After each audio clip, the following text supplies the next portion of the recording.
Hi, and welcome to the second part of our Life After Work educational series. On behalf of Jeremy Fraser and Dominic Scarfogliero, I'm Abbatiello of Cetera Investors. This series is purely informational and is not intended to represent specific recommendations to your personal situation. At any point, please feel free to click on the link on our website or reach out to us directly to set up a confidential free one-to-one meeting where we can discuss how to apply some or all these concepts to your specific needs. Whether you're a client of ours, an introduction from a client, or someone who we met at one of our in-person seminars, we'd like to thank you for your business, your confidence, and for joining us for this series.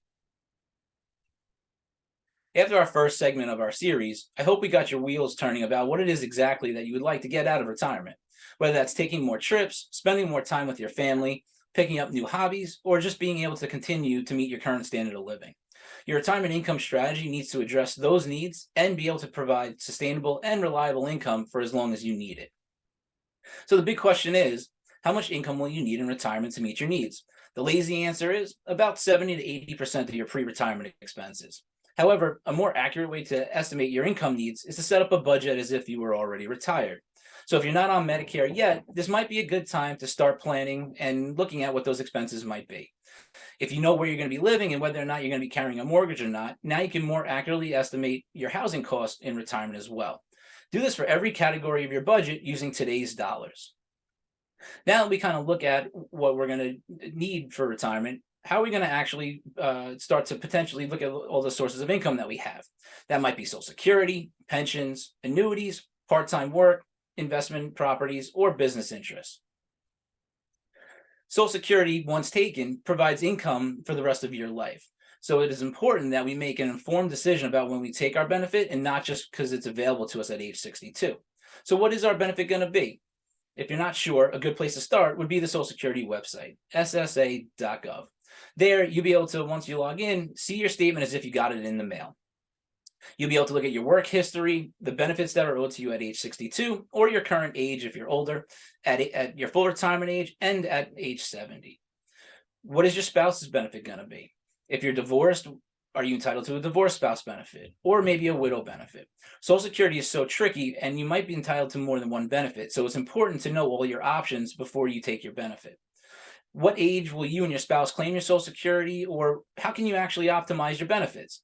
Now, again, we all don't have that crystal ball, but as being certified Social Security claiming strategists, we would be able to give you different details and information and projections to see what might be the optimal time for you and if you're married, your spouse, to take your benefits. Pensions. Will you get one? When do you become eligible for it? How much will it be? And what is your distribution options? Pensions can be very tricky, but it's also important to know what you're leaving on the table if you decide to retire a little bit early, or if you decide to work a little bit later, how that's going to benefit you as well. Again, whether you have a spouse or not, that goes into the equation of what kind of distribution options might be best for you and your family. Earnings during work. Will you be working during retirement? What will you be doing? Is it full-time or part-time? How much income can you expect? So it's a good option, especially when it comes to the Social Security question. If you decide to take your Social Security before your full retirement age, if you're still working, you're acceptable to what's called the annual earnings test. So you may have some of your Social Security benefit withheld depending on how much you actually make. And how long do you actually expect to work? Now, we get a variety of answers when it comes to that question. Some people just like to work to keep busy, and then others say that they'd like to work as long as physically possible. But what happens due to injury or ailment that you can't actually do that? Is your retirement plan able to support you if you can't work as long as you intend to? Annuities. Do you have an existing annuity? Are you looking to replace some income? So going back to the pension question, if you've already taken the single option only pension and you're married and God forbid something happens to you sooner than later, do you want to replace some of that income with an annuity structure? Some options to explore are the living benefit riders and guaranteed income benefits that could provide you some contractually guaranteed income that provides you a lifetime income similar to pensions or Social Security. Just before you make any decisions, you should be aware of the fees that are associated with those riders and the also internal cost of those annuities.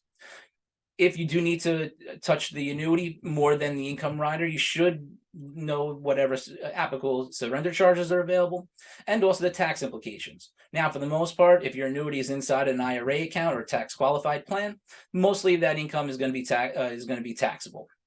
But if you have a non-qualified annuity and you're taking principal and interest at the same time, there could be some tax advantages in there. So if you haven't already, you could also set up a meeting with one of us to make sure that we know exactly what type of annuity you have and the type of income that you're looking to get from that annuity. And then we have income from other investments and personal savings. That could be our IRAs, both traditional and Roth. We have our employer plans, SEPs and Simples, KIOs, 401ks, 403bs, 457s, cash, and brokerage accounts.